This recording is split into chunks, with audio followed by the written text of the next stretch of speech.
चलिए दोस्तों, स्वागत है आप सभी का वर्ल्ड अफेयर चैनल पर। स्टार्ट करते हैं अपने आज के करंट अफेयर डेली बेसिस पर। यहाँ पर आप पढ़ सकते हैं quick point, organisers, pressure day, एमस्क्यूडेल, news of the day and PYQs. आप मेरा Telegram channel Aman survive study से एक्सेस करें थोड़ा 6 AM पे ये वीडियो डेली ले सकें और रेगुलर PDF आपको मिल सके।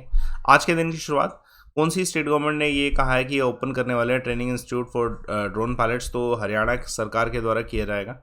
ठीक है, हरियाणा के जो मनोहर लाल खट्टर जी हैं उनके द्वारा ये कहा गया कि सरकार एक ड्रोन टेक्नोलॉजी इन्वेस्टमेंट करने वाली है, जिसमें जो है उसकी इन्फॉर्मेशन से, एरियल सर्वे से, इमेजिंग मैपिंग से जो है गवर्नमेंट को बेनिफिट हो चुके जो भी पॉलिसी गवर्नमेंट बनाती है।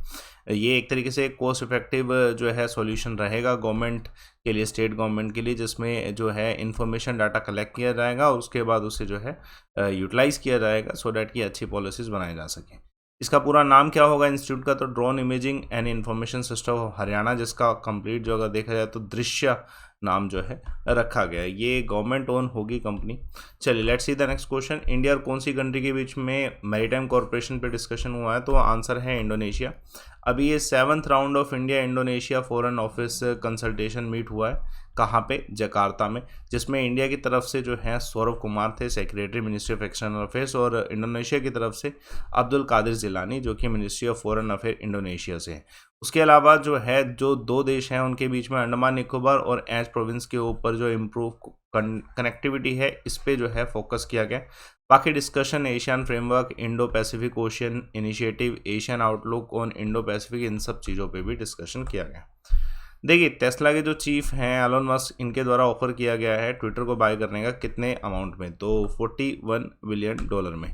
तो ये richest man of the world Elon Musk ने कहा है कि यह इंटरेस्टेड है कि ट्विटर को बाय किया जाए $41 बिलियन में अमाउंट में। और इन्होंने अपना एक लेटर भी दिया है ट्विटर के चेयरमैन ब्रैड टेलर को, कहा है कि कंपनी को प्राइवेट होने की बहुत ज़्यादा ज़रूरत।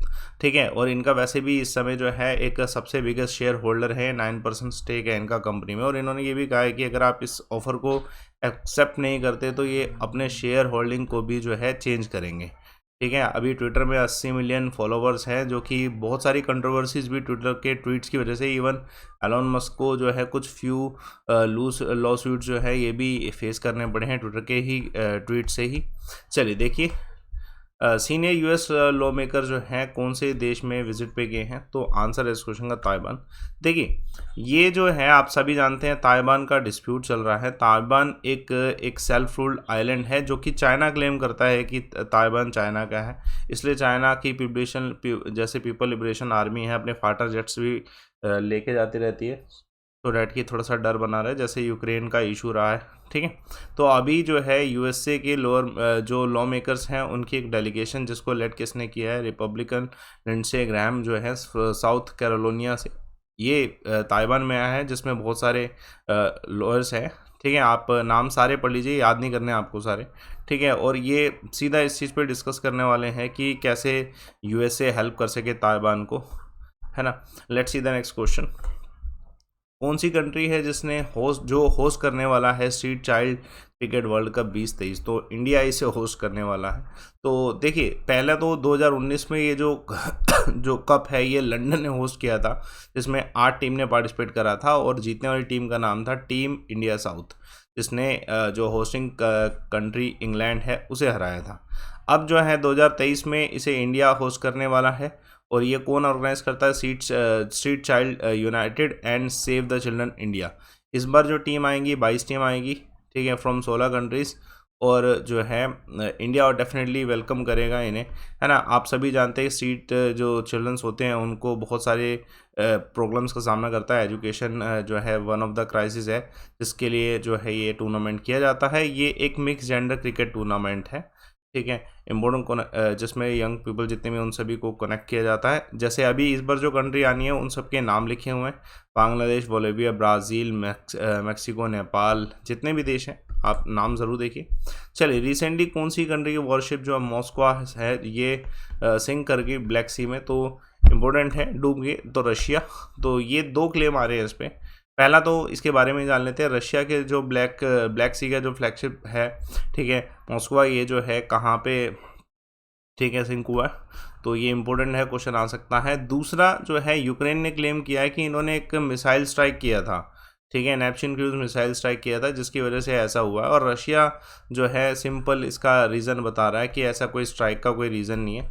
तो ये 2 रीज़न है, बस आपको डायरेक्ट क्वेश्चन आएगा तो वो इसी चीज़ पे आएगा कि जो मॉस्को है कौन से देश का है। ठीक है, ये शिप फ्लैगशिप शिप जो शिप है ये कौन से देश का है, तो रशिया का है। आपको इस तरीके से सवाल मिलेगा।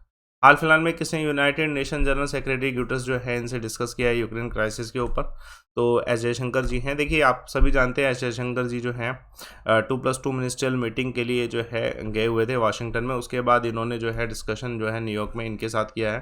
ठीक है, डिस्कशन किस चीज़ पे हुआ है कि कैसी जो है यूक्रेन की कन्फ्लिक्ट्स की वजह से ग्लोबल इम्पैक्ट क्या पड़ रहा है, अफगानिस्तान म्यांमार के इशू पे जो है डिस्कशन किया गया है। वाइड रेंज डिस्कशन था। ठीक है, अभी 2+2 की मिनिस्ट्रियल टॉक्स के बाद जो अमेरिका के साथ इंडिया ने करी थी, ठीक है, जिसमें राजनाथ सिंह जी थे और एस जयशंकर जी थे। चलिए देखते हैं एक और क्वेश्चन। लेट्स सी, कौन सी कंट्री जो है हेजिटेट कर रही है on bailing out the sinking ships, जो आप सभी जानते हैं श्रीलंका और पाकिस्तान इस समय डूब ही रहे। तो चाइना अभी भी इन्हें हेल्प नहीं कर रहा है। ठीक है, क्योंकि देखिए चाइना की पॉलिसी हमेशा से रही है, डेप्ट पॉलिसी रही है। जैसा यूएसए एक्यूज़ करता है चाइना को, तो डेफिनेटली ये डेप्ट पॉलिसी एक हद तक है, क्योंकि चाइना ही अमाउंट देता है, उसके बाद कंट्री को अपने कब्जे में रखता है कहीं ना कहीं। तो अब चाइना जो है जो श्रीलंका का अमाउंट है और जो पाकिस्तान का अमाउंट है उसे जो है फ्री करने की कोशिश नहीं कर रहा है। और इसके कारण ये भी है कि चाइना खुद जो है इकोनॉमिक ट्रबल से जूझ रहा है, क्योंकि कोविड की वजह से चाइना में बहुत ज़्यादा लॉसेस हुए हैं। तो ये इशू है इस समय, है ना। लेट्स सी कि जो हमारे नियर बाय कंट्री है, नेबरिंग कंट्री है, वो क्या पॉलिसीज़ अपनाते हैं इन फॉर फ्यूचर। देखिए कौन सी कंट्री है जिसने एक्सटेंड किया line of credit to Cuba for food shortage, तो ये इंडिया के द्वारा किया गया है। तो ये इसमें ऑप्शन गलत लिखे हुए हैं, तो इसलिए इसमें से कोई भी ऑप्शन सही नहीं है। ठीक है, आंसर इसका एग्जैक्ट क्या है, इंडिया इसका आंसर है, क्योंकि इंडिया ने ही हेल्प करी है। तो कोई भी ऑप्शन इसमें से सही नहीं है, आंसर इंडिया है। इंडिया जो है लाइन ऑफ क्रेडिट जो है एक तरीके से कह भी सकते हैं हेल्प भी है और जो है लोन भी है।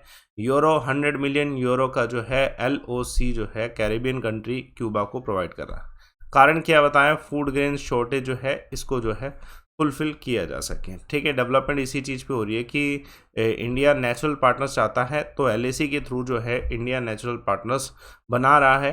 ठीक है, और इनको जो रिक्वायरमेंट है वो भी इंडिया ही प्रोवाइड कराएगा, है ना, और उसके अलावा LAC भी देगा। चलिए let's see the next question. Mumbai Ahmedabad bullet train जो ब्रिज है ये कब तक कंप्लीट होगा, तो ये 2024 तक कंप्लीट होगा। तो इंडिया का जो first longest ever bridge Narmada नदी पे बन रहा है, तो ये national high speed railway corporation के द्वारा कहा गया है कि इसका कंस्ट्रक्शन जो कि 1260 मीटर का है, इसका कंस्ट्रक्शन 2024 तक कंप्लीट होगा। उसके बाद जो है ये जो Gujarat sanction Mumbai Ahmedabad high speed rail corridor है, वहाँ पे ट्रायल बिगन होगा 2026 को। उसके अलावा ये सर्विसेज के लिए अवेलेबल होगा 2027 में, ऐसा कहना है। ठीक है, national high speed railway corporation का। गुजरात के स्टेशन जो है, जैसे इन टोटल 12 स्टेशन है इस रूट पे, जिसमें से 8 स्टेशन गुजरात के हैं, 4 स्टेशन जो है मुंबई के हैं। सारे स्टेशंस के नाम भी लिखे हैं, याद नहीं करने हैं आपको, लेकिन फिर भी थोड़ा बहुत आइडिया आपको होना चाहिए। देखिए इंपॉर्टेंट है क्वेश्चन, किसने डेडिकेटेड जो है KK Patel super specialist hospital Bhuj में इसे इनॉग्रेट किया है, तो नरेंद्र मोदी जी के द्वारा। KK Patel super specialist hospital कहाँ पे है, तो भुज गुजरात में है, जो कि वीडियो कॉन्फ्रेंसिंग के थ्रू नरेंद्र मोदी जी के द्वारा हाल फिलहाल में जो है इसे इनॉग्रेट किया गया। ठीक है, ये किसके द्वारा बनाया गया, श्री कच्छ लेवा पटेल समाज जो है भुज में, इनके द्वारा बनाया गया। ये one of the super specialist hospital India में होगा, जिसमें अराउंड 200 बेड हैं और ये सब फैसिलिटीज़ अवेलेबल होंगी, और ये एक तरीके से जो है अफोर्डेबल कॉस्ट पे अवेलेबल होगा। चलिए देखिए पॉइंट, हाल फिलहाल में कौन से चीफ मिनिस्टर हैं, उत्तराखंड के चीफ मिनिस्टर हैं पुष्कर सिंह धामी, जिन्होंने लॉन्च किया 106 एंटी करप्शन मोबाइल ऐप। उसके अलावा इंडिया जीते थाईलैंड ओपन बॉक्सिंग टूर्नामेंट 2022 में कितने मेडल, तो total 10। Recently 11th DGC ladies open amateur golf championship हुई, जिसमें ठीक है रिया जडोन जो है वो जीती हैं।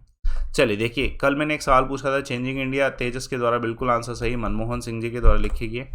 आज का सवाल देखिए, कनौज सन टेम्पल किसके द्वारा बिल्ड किया गया है, आंसर कमेंट बॉक्स में बताइएगा। टेलीग्राम चैनल ज्वाइन करिएगा, जिससे आप मुझसे कनेक्ट हो सकें, 10 AM की क्लास ले सकें आज की सुबह की। Report and win option utilise करिए, अनअकैडमी कॉम्बैक्ट यूटिलाइज करिए, 24 तारीख को है। ठीक है, आप एक अच्छा सा कोर्स ले सकते हैं, कंप्लीट सब्सक्रिप्शन लेने से बेनिफिट होगा। जैसे आप लाइव अमन कोड को एक्सेस करते हैं तो अनअकैडमी पे आपको कंप्लीट बैचेस मिलते हैं, आप डिस्काउंट ले सकते हैं लाइव अमन कोड यूज़ करके। तो इस डिस्काउंट्स को जरूर यूटिलाइज़ करिए किसी भी एग्जाम में। सेशन को लाइक करिए, शेयर करिए, चैनल को सब्सक्राइब करिए। Thanks a lot for watching.